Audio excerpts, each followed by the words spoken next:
Hello everybody, welcome back to my YouTube channel. I am Nidhi Gill. आज मैं political science के first chapter को continue कर रही हूँ। अब तक की मैंने इस चैप्टर की 4 वीडियोस अपलोड कर दी हैं। अगर आपने नहीं देखे हैं उन चारों पार्ट्स को, आपको उनकी लिंक डिस्क्रिप्शन बॉक्स में मिल जाएगी। साथ में आपकी पॉलिटिकल साइंस की सेकेंड बुक का पूरा सिलेबस 2021-2022 में क्या आने वाला है, कौन से नए टॉपिक्स को एड ऑन किया गया है, ये भी लिंक आपको डिस्क्रिप्शन बॉक्स में मिल जाएगी। तो आज हम पढ़ने वाले जूनागढ़ की केस स्टडी को। जूनागढ़ क्या है, चलिए हम जानते हैं क्या था। अभी तक देखिए, मैंने आपको चैलेंजेस ऑफ नेशन बिल्डिंग को पढ़ाया था, जिसमें हमने देखा था आज़ाद भारत के सामने तीन चैलेंजेस को हमें फेस करना पड़ता है। सबसे पहला चैलेंज था एक नेशन को शेप देना, दूसरा चैलेंज डेमोक्रेसी को स्टैब्लिश करना, और तीसरा चैलेंज इकोनॉमी से related, economic development of the country. First challenge की शुरुआत हमने की थी 2 नेशन थ्योरी को पढ़ के, और देखा था मोहम्मद अली जिन्ना ने किस तरीके से पाकिस्तान सेपरेट नेशन की डिमांड की थी रिलीजन के बेसिस पे। जब भारत के सामने ये चैलेंज आया तो ये काफ़ी क्रिटिकल सिचुएशन थी। क्यों? क्योंकि एक तरफ पाकिस्तान वेस्ट में था और एक तरफ पाकिस्तान हमें ईस्ट में बनाना पड़ा। दोनों ही जगहों पे मुस्लिम्स मेजॉरिटी में थे। फिर हमने आगे देखा प्रोसेस ऑफ पार्टीशन किस तरीके से किया गया और पार्टीशन के क्या क्या कॉन्सिक्वेंसेस फेस करने पड़े। लास्ट क्लास में हमने इशू पढ़ा था प्रिंसली स्टेट्स का। प्रिंसली स्टेट्स कौन थे, आपको याद करना है। आज़ाद भारत आज़ादी से पहले ब्रिटिशर्स के कंट्रोल में था और ब्रिटिश इंडिया 2 डिवीजन में डिवाइडेड था। एक तरफ वो एरिया जो डायरेक्ट ब्रिटिशर्स के कंट्रोल में था और दूसरा डिवीजन जो प्रिंसली स्टेट्स के कंट्रोल में था। प्रिंसली स्टेट्स इन जनरल आप समझ सकते हो वो स्टेट्स थे जिन्होंने ब्रिटिशर्स की सुपरियॉरिटी को एक्सेप्ट किया था, ब्रिटिशर्स की हुकूमत को माना हुआ था और ब्रिटिशर्स की उसी हुकूमत के अंदर वो शासन कर रहे थे अपने अपने प्रिंसली स्टेट्स के अंदर। साथ में हमने ये भी देखा जब भारत आज़ाद हुआ तब उस समय टोटल 565 छोटे और बड़े सभी प्रिंसली स्टेट्स को मिला के 565 कुल संख्या थी। इन प्रिंसली स्टेट्स को भारत का हिस्सा बनाने का काम सरदार वल्लभ भाई पटेल को दिया गया। सवाल ये उठता है कि प्रिंसली स्टेट्स को भारत का हिस्सा कैसे बनाया जाए। क्यों? क्योंकि जब आज़ाद भारत हुआ तो ऑटोमेटिकली वो भारत का हिस्सा बन जाना चाहिए थे। लेकिन हमने पढ़ा था प्रिंसली स्टेट्स को ब्रिटिशर्स 3 तरीके की चॉइस देते हैं।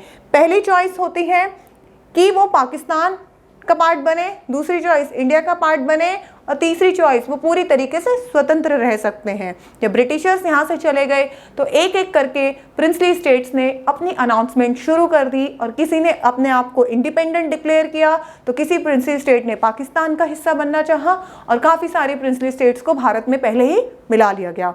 आज हम जिस प्रिंसली स्टेट की स्टडी करेंगे हम देखेंगे जूनागढ़ ने इन तीनों चॉइस में से किस चीज़ को चुना और किस तरीके से इंडियन गवर्नमेंट ने जूनागढ़ को बहुत स्ट्रगल करके भारत का हिस्सा बनाया। तो चलिए शुरुआत करते हैं जूनागढ़ के बारे में।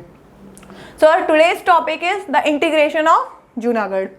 Junagadh was a princely state of Gujarat. At present Gujarat में जूनागढ़ आपको मिलेगा।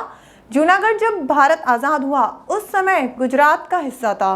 गुजरात पहले एक पर्टिकुलर सेपरेट स्टेट नहीं था। गुजरात पहले पूरे सौराष्ट्र रीजन में फैला हुआ था। बॉम्बे प्रेसिडेंसी का ही हिस्सा थे आपके गुजरात और महाराष्ट्र। इसी में से गुजरात में सदर्न इंडिया में प्रिंसली स्टेट जूनागढ़ एग्जिस्ट करता है। तो चलिए पहले ज्योग्राफिकल लोकेशन को मैप पे देख लेते हैं कि जूनागढ़ की लोकेशन कहाँ थी। आप देख सकते हैं मैप में जूनागढ़ आपको दिखेगा सदर्न गुजरात के अंदर।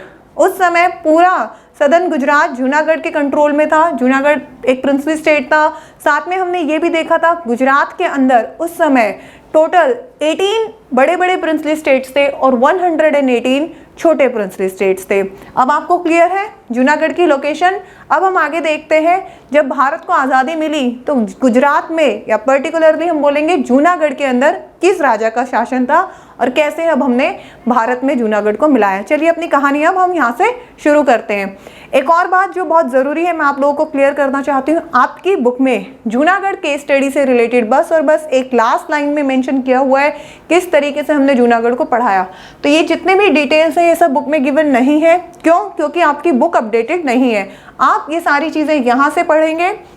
साथ में आपको जूनागढ़ के जितने भी नोट्स हैं वो हमारे इंस्टाग्राम चैनल पे आपको मिल जाएंगे। You will get that link also in description box. Channel को इंस्टाग्राम को आप फॉलो कीजिए और वहाँ पे आपको सारे लेक्चर्स के PDF और नोट्स अवेलेबल हो जाएंगे। जिस समय भारत को आज़ादी मिली उस समय गुजरात के रूलर थे नवाब मोहम्मद महबत खान जी थर्ड। ये कौन थे, ज़रा इनके बारे में जान लेते हैं। नवाब मोहम्मद महबत खान जी का जन्म 1900 में होता है। इनके फादर दिलवार खान जी सिंध प्रोविंस के गवर्नर थे। सिंध प्रोविंस में आज का पूरा गुजरात और पाकिस्तान का सिंध रीजन आता था। मात्र 11 साल की उम्र में राजगद्दी पे इनको बिठा दिया जाएगा जब इनके पिता की मृत्यु हो जाएगी। इनके 3 और बड़े भाई भी थे, लेकिन उन तीनों को भी मार दिया जाता है और फाइनली 1911 में नवाब मोहम्मद महबत खान जी को जूनागढ़ प्रोविंस का प्रिंस डिक्लेयर कर दिया जाता है। नवाब को बहुत ही ज़्यादा अलग अलग शौक थे। सबसे ज़्यादा इनके जो एक वन ऑफ द फेमस चीज़ के लिए जाने जाते हैं वर्ल्ड वाइड, वो थे एनिमल्स को लेके। बिल्कुल सही सुना आपने, इनको जानवर पालने का बहुत शौक था, खासकर डॉग्स। 800 से ज़्यादा डॉग्स थे इनके पास और इनकी एक फेवरेट डॉग शाहनारा का तो इन्होंने शादी भी की थी और आज के समय के 2 करोड़ रुपए उस शादी में स्पेंड किए थे। वर्ल्ड वाइड प्रिंस और प्रिंसेस को वहाँ पे बुलाया गया था। साथ में आज जो हम देखते हैं गुजरात के अंदर गिर नेशनल पार्क, लॉयन को लेके जो कंजर्वेशन है, इसका क्रेडिट भी नवाब मोहम्मद महबत खान जी को ही जाता है। अब हम देखेंगे जब भारत को आज़ादी मिली उस समय जूनागढ़ की सिचुएशन कैसी थी। चलिए कंटिन्यू करते हैं। जब भारत को आज़ादी मिली 15 अगस्त 1947 को, उस समय तक भारत में नवाब थे ही नहीं। नवाब 13 अगस्त 1947 को भारत वापस आते हैं। इससे पहले ये यूरोप गए हुए थे। यूरोप में ये अपनी फैमिली के साथ समर वेकेशन एंजॉय कर रहे थे। तो इन बिटवीन ये डिसीजन किसने लिया कि जूनागढ़ को किस तरीके से कौन से कंट्री का पार्ट बनाया जाएगा, क्योंकि नवाब भारत में थे ही नहीं, तो डिसीजन मेकिंग पावर किसके पास होगी और ये कैसे डिसाइड किया जाएगा जूनागढ़ प्रिंसली स्टेट का फ्यूचर क्या होगा। ये सारी चीज़ों की डिसीजन मेकिंग पावर जाती है जूनागढ़ के दीवान के पास। दीवान क्या है? दीवान एक पोजीशन है। आप इसको आज के कंटेक्स्ट में समझ सकते हैं। फॉर एग्जांपल, अगर प्रेसिडेंट अवेलेबल नहीं है किसी भी रीज़न से, प्रेसिडेंट की पोजीशन पे वो काम कर रहे हैं और एब्सेंस है प्रेसिडेंट की, वो बाहर गए हुए हैं या किसी भी रीज़न से वो अपनी पोजीशन पे काम अभी नहीं कर पा रहे, तो उनके बिहाफ पे वाइस प्रेसिडेंट काम करते हैं। वाइस प्रेसिडेंट के पास सारी डिसीजन मेकिंग पावर आ जाती है। इसी तरीके से पुराने टाइम में प्रिंसली स्टेट्स में एक पोजीशन होती थी दीवान। दीवान में वो पर्सन आएगा, दीवान उस पर्सन को हम कैटेगरी में रखेंगे जो प्रिंस की एब्सेंस में सारे डिसीजंस ले रहे हैं। तो जूनागढ़ के दीवान कौन थे? सर शाहनवाज भुट्टो। अब ये कौन है? आपने पाकिस्तान की एक्स प्राइम मिनिस्टर का नाम ज़रूर सुना होगा, बेनज़ीर भुट्टो। उनके ग्रैंडफादर थे sir Shahnawaz Bhutto. Sir Shahnawaz Bhutto Prince की एब्सेंस में डिसाइड करते हैं कि वो जूनागढ़ को पाकिस्तान का हिस्सा बनाएंगे और इसके लिए वो मोहम्मद अली जिन्ना से पाकिस्तान जाते हैं, मीटिंग करते हैं। मीटिंग में मोहम्मद अली जिन्ना और नवाब भुट्टो के बीच में ये तय कर दिया जाता है कि जूनागढ़ को पाकिस्तान का हिस्सा बनाया जाएगा। मोहम्मद अली जिन्ना वही हैं जिन्होंने 2 नेशन थ्योरी की डिमांड की थी और एक सेपरेट कंट्री पाकिस्तान के फॉर्मेशन की डिमांड की थी। अब जब शाहनवाज भुट्टो और मोहम्मद अली जिन्ना दोनों के बीच में तय हो गया है कि जूनागढ़ को वो पाकिस्तान का हिस्सा बनाएंगे, नवाब है नहीं, नवाब आ जाएंगे 13 तारीख को वापस, आज़ादी से ठीक 2 दिन पहले भारत आ जाएंगे यूरोप घूमकर। जब नवाब वापस आएंगे तो बेनज़ीर शाहनवाज भुट्टो नवाब को सारी डिटेल्स देंगे, अपने सारे डिसीजंस को एक्सप्लेन कर देंगे और नवाब भी कहीं ना कहीं एग्री करेंगे शाहनवाज भुट्टो के डिसीजन से कि जूनागढ़ को पाकिस्तान का पार्ट बनाया जाना चाहिए। लेकिन समस्या क्या थी? समस्या थी ज्योग्राफिकल कंडीशन की। हमने देखा पूरे गुजरात सदर्न रीजन का पार्ट है जूनागढ़ और पाकिस्तान और गुजरात के अंदर अपने इंडिया का भी पोर्शन आता है और इन दोनों बाउंड्रीज को मिलाना इम्पॉसिबल है। गवर्नमेंट, हमारी जो इंडियन गवर्नमेंट है वो नवाब के इस डिसीजन को अपोज करती है और बोलती है आप ऐसा नहीं कर सकते हो। लेकिन नवाब अपने इस डिसीजन के पीछे बोलते हैं कि एक रीज़न देते हैं वो ऐसा क्यों कर रहे हैं और वो किस तरीके से जूनागढ़ को मिलाएंगे। नवाब कहते हैं कि वो सी रूट के थ्रू, आपको पता है जूनागढ़ से पाकिस्तान तक एक पूरा सी रूट जाता है, सी रूट के थ्रू ये कनेक्टेड है। यहाँ पे आपका अरेबियन सी ओशन है, तो दोनों को ही मिलाने का काम वो बोलते हैं हम सी रूट के थ्रू करेंगे। और नवाब 15 अगस्त 1947 जिस दिन हमें आज़ादी मिली उस दिन डिक्लेयर करेंगे।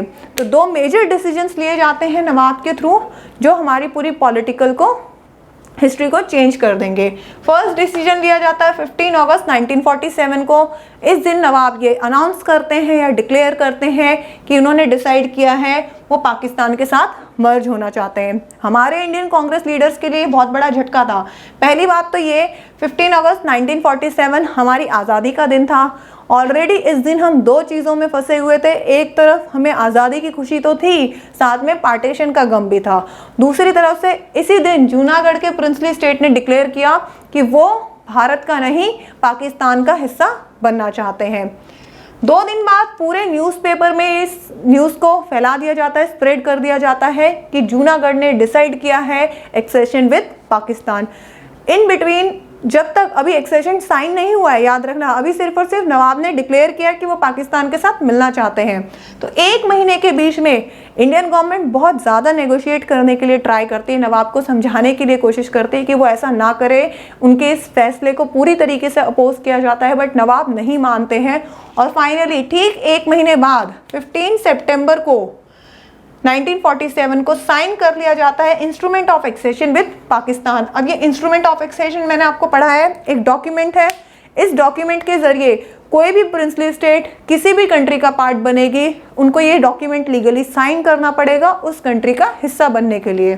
तो नवाब ने पाकिस्तान के साथ इंस्ट्रूमेंट ऑफ एक्सेशन को साइन कर दिया 15 सितंबर 1947 को। इट मीन्स अब Junagadh princely state legally Pakistan का हिस्सा बन गया है। तो सवाल ये उठता है कि किस तरीके से भारत का आज ये हिस्सा है, आज प्रेजेंट डे जूनागढ़ भारत का हिस्सा कैसे बना। जिस दिन नवाब साइन करते हैं इंस्ट्रूमेंट ऑफ एक्सेशन पाकिस्तान के साथ, ठीक अगले ही दिन रिस्पॉन्स में इंडियन गवर्नमेंट अपने जनरल सेक्रेटरी वीपी मेनन को नेगोशिएशन के लिए भेजती है, लेकिन नवाब इनको वहाँ से भगा देते हैं और बोलते हैं नहीं, हम किसी भी तरीके से भारत सरकार के साथ नहीं मिलेंगे, भारत सरकार के साथ हम एग्रीमेंट करने के लिए तैयार नहीं हैं। और पाकिस्तान के साथ एग्रीमेंट किया जा चुका है। लेकिन इन सब चीज़ों के बीच में एक बहुत बड़ी घटना घट जाती है, और वो क्या है, वहाँ की जो जनता है वो नवाब के खिलाफ विद्रोह शुरू कर देती है। बिल्कुल ठीक, ऐसा क्यों होता है, क्योंकि जूनागढ़ की 80% पॉपुलेशन हिंदू रिलीजन से बिलोंग करती है और नवाब मुस्लिम है। लेकिन क्योंकि डिसीजन मेकिंग पावर नवाब के पास थी, रूलर के पास थी, हमने पढ़ा ब्रिटिशर्स जब यहाँ से गए तो वो decision making power princely state को जो भी चॉइस वो चूज करेंगे ये तय सिर्फ और सिर्फ वहाँ के शासक को करने का था अधिकार।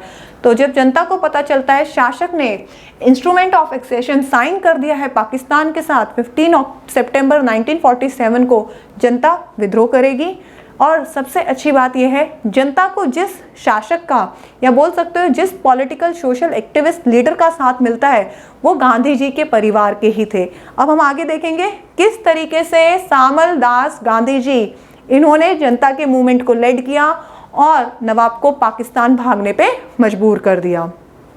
जब जनता को पता चलता है कि नवाब ने पाकिस्तान के साथ 15 सितंबर 1947 को इंस्ट्रूमेंट ऑफ एक्सेशन साइन कर लिया, जनता विद्रोह कर देगी। जिसका सबसे बड़ा कारण ये है क्योंकि जूनागढ़ की पॉपुलेशन 80% हिंदू पॉपुलेशन थी और वो भारत के साथ मिलना चाहती थी।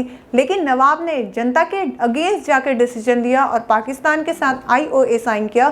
तो जनता इस आक्रोश में नवाब के खिलाफ आंदोलन शुरू कर देगी और यहाँ जनता को साथ मिलेगा गांधी जी के नेफ्यू सामल दास गांधी का।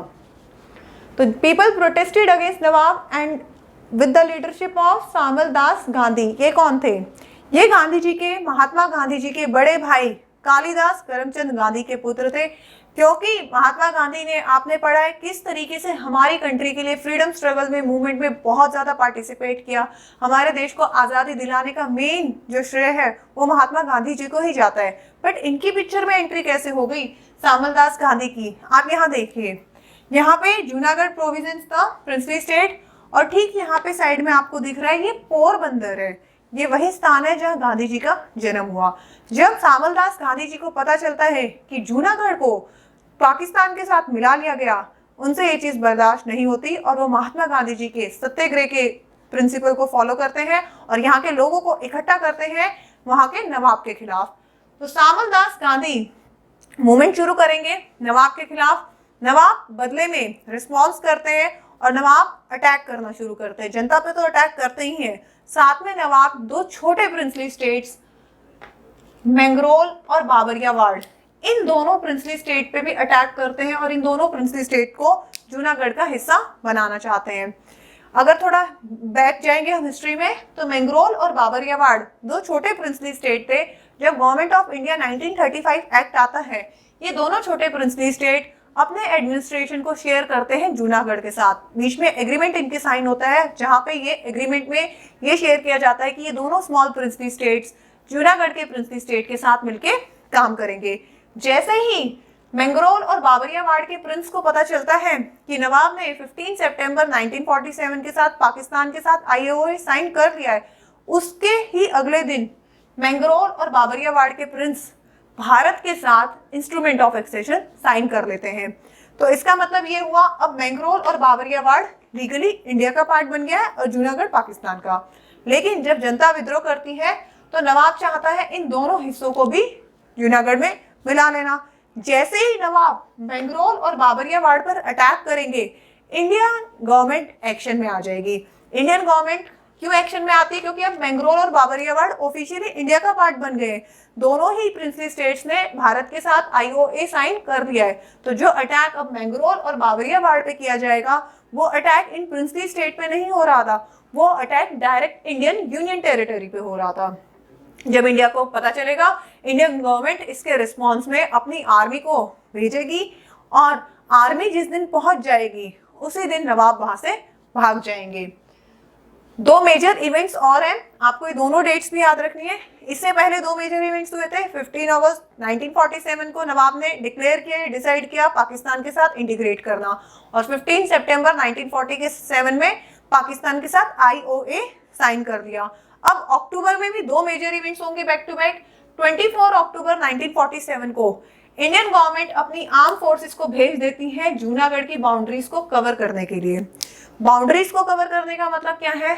आपको ये ट्रिक पता होगी, पुराने समय में जब एक शासक दूसरे शासक पे विद्रोह करते थे या उनके खिलाफ लड़ाई करते थे, युद्ध लड़ते थे, तो बहुत बार किलेबंदी कर ली जाती थी। जो फोर्ट है उसको घेर लिया जाता था ताकि बाहर से हर तरीके के कम्युनिकेशन को ब्रेक कर दिया जाए, सभी रिसोर्सेज को एक जगह से दूसरी जगह पहुंचने से रोक दिया जाए। तो इंडियन गवर्नमेंट 24 अक्टूबर 1947 को पूरे जूनागढ़ की बाउंड्रीज को घेर देती है। इसके डर से नवाब अगले ही दिन 25 अक्टूबर 1947 को अपने प्राइवेट जेट में शाहनवाज भुट्टो के साथ और अपनी 8 बेगम और उनके 800 कुत्ते सबके साथ चले जाते हैं। इंटरेस्टिंग फैक्ट ये है कि वो अपनी सभी 8 बेगमों को यहाँ से लेके नहीं जाते हैं, उनमें से वो अपनी 3 बेगम को और उनके कुछ बच्चों को भारत ही छोड़ जाते हैं। खैर वो ऐसा क्यों करते हैं वो हमें नहीं जानना है, हमारे लिए मेन जरूरी ये है 25 अक्टूबर 1947 को नवाब पाकिस्तान भाग जाएंगे। क्योंकि अब नवाब पाकिस्तान चले गए हैं, इंस्ट्रूमेंट ऑफ एक्सेशन पाकिस्तान के साथ साइन किया था, तो इंडियन गवर्नमेंट किस तरीके से लीगली ऑफिशियली ओवरटेक करेगी जूनागढ़ को? जब शाहनवाज भुट्टो पाकिस्तान पहुंच जाएंगे, वो इंडियन गवर्नमेंट को लेटर भेजते हैं, जिस लेटर में वो लिखते हैं कि हम पाकिस्तान आ गए, अब इंडियन गवर्नमेंट जूनागढ़ की बागडोर संभाले। लेकिन क्योंकि सरदार वल्लभ भाई पटेल, हमने पढ़ा, बहुत ही डिप्लोमेटिक तरीके से हम सारे प्रिंसेस स्टेट्स को मिला रहे हैं, वो ऐसा नहीं करते। पाकिस्तान की इस लेटर के पीछे एक साजिश है, और वो साजिश क्या है मैं अभी आपको बताती हूँ। जूनागढ़ के इंटीग्रेशन से पहले एक हफ्ता पहले ही लगभग आप बोल दीजिए जम्मू एंड कश्मीर को इंटीग्रेट किया जाता है। क्योंकि जम्मू एंड कश्मीर की जो पॉपुलेशन है 80% 90% पॉपुलेशन वहाँ पे मुस्लिम है, और वहाँ पे राजा हरि सिंह हिंदू राजा थे। तो पाकिस्तान इसी बात का फायदा उठाती है और बोलती है कि ठीक है, हम इंडियन गवर्नमेंट की इस बात से एग्री करते हैं कि यहाँ पे हिंदू पॉपुलेशन ज्यादा है, तो जूनागढ़ को इंडिया का पार्ट बना देना चाहिए। लेकिन अगर इंडियन गवर्नमेंट उस लेटर के रिस्पॉन्स को एक्सेप्ट करती और पाकिस्तान की शर्त को मान लेती, तो कल को पाकिस्तान डिमांड करता कश्मीर के इंटीग्रेशन की पाकिस्तान के साथ। क्योंकि सरदार वल्लभ भाई पटेल बहुत ही ज्यादा, आप बोल सकते हो, एक इंटेलिजेंट भी थे। डिप्लोमेटिक चीजों को हैंडल करने के साथ साथ उन्होंने स्मार्टली चीजों को हैंडल किया, और वो तय करते हैं कि हम इस तरीके से पाकिस्तान की बात मान के जूनागढ़ को इंडिया का पार्ट नहीं बनाएंगे। सारी एडमिनिस्ट्रेशन कंट्रोल जब नवाब चले जाएंगे छोड़ के, सारी पावर सामल दास गांधी जी के पास आ जाएगी, और वो एक टेम्परेरी गवर्नमेंट, जिसको हम बोलते हैं अर्जी हुकूमत, टेम्परेरी गवर्नमेंट स्टैब्लिश करेंगे। अब जूनागढ़ को मिलाया कैसे जाए? तो यहाँ पे एक कॉन्सेप्ट, एक प्रिंसिपल को अडॉप्ट किया जाता है, दैट इज प्लेबिसाइट। प्लेबिसाइट क्या है? सुनने में ऐसे लग रहा है कि पता नहीं क्या, बहुत बड़ी कोई ऐसे थ्योरी आपको समझ में नहीं आएगी। बहुत सिंपल है। प्लेबिसाइट को हिंदी में बोलते हैं जनमत संग्रह, जनता की अनुमति, व्यू ऑफ पब्लिक। हाँ या ना में जनता वोट देगी कि उन्हें किस चीज के साथ मिलना है और किस चीज के सपोर्ट में खड़ा नहीं होना है, यही प्लेबिसाइट है। तो आपके आज के टाइम में इसको बोल सकते हो रेफरेंडम या इलेक्शन कराए गए। तो प्लेबिसाइट डिसाइड किया जाता है, जूनागढ़ में प्लेबिसाइट कंडक्ट कराया जाएगा और 20 फरवरी 1948 को प्लेबिसाइट कराए जाते हैं। यहाँ पे आपकी बुक में गिवन है। तो अब तक जितना भी हमने जूनागढ़ पढ़ा वो बुक में गिवन नहीं है। बुक में सिर्फ और सिर्फ ये चीज गिवन है कि वहाँ पे प्लेबिसाइट कंडक्ट कराए जाते हैं और वे वोट जो है वो सारा इंडिया के फेवर में आता है। तो 20 फरवरी 1948 को प्लेबिसाइट कंडक्ट कराया गया। करीब 2 लाख पॉपुलेशन थी उस समय जूनागढ़ की, और यहाँ पे आप देखिए कितने वोट इंडिया के फेवर में आते हैं, 1,90,870। ऑलमोस्ट 99% लगभग जनता वोट देती है कि उन्हें इंडिया का पार्ट बनना है, और केवल 91 वोट्स मिलते हैं पाकिस्तान को, 1% और you can say less than 1% vote मिलते हैं पाकिस्तान के फेवर में। तो जूनागढ़ को आखिरी में प्लेबिसाइट के थ्रू, वोट कराने के थ्रू भारत का हिस्सा बना लिया गया। अब जूनागढ़ भारत का हिस्सा बन गया है। जूनागढ़ पहले सौराष्ट्र रीजन का पार्ट बनता है। 1960 में जब महाराष्ट्र और गुजरात 2 अलग स्टेट बन जाएंगे भाषा के आधार पर, जूनागढ़ को गुजरात का हिस्सा बना दिया जाएगा और आज प्रेजेंट डे में जूनागढ़ गुजरात का ही डिस्ट्रिक्ट है। तो अब हमने पूरी स्टोरी को कवर कर लिया है, किस तरीके से हमने जूनागढ़ को मिलाया। एग्जाम पर्सपेक्टिव से आपको ये पूरे 12 पॉइंट्स लर्न करने हैं, पॉइंट वाइज आपको नोट्स बनाने हैं, और इस तरीके से आप फ्लो चार्ट की फॉर्म में भी अपने नोट्स को फ्रेम कर सकते हो। अगली क्लास में हम देखेंगे जूनागढ़ के विलय के बाद हैदराबाद को किस तरीके से भारत में मिलाया गया। This is Nidhi Gill signing off. Do like, share and subscribe to my YouTube channel. Thank you so much.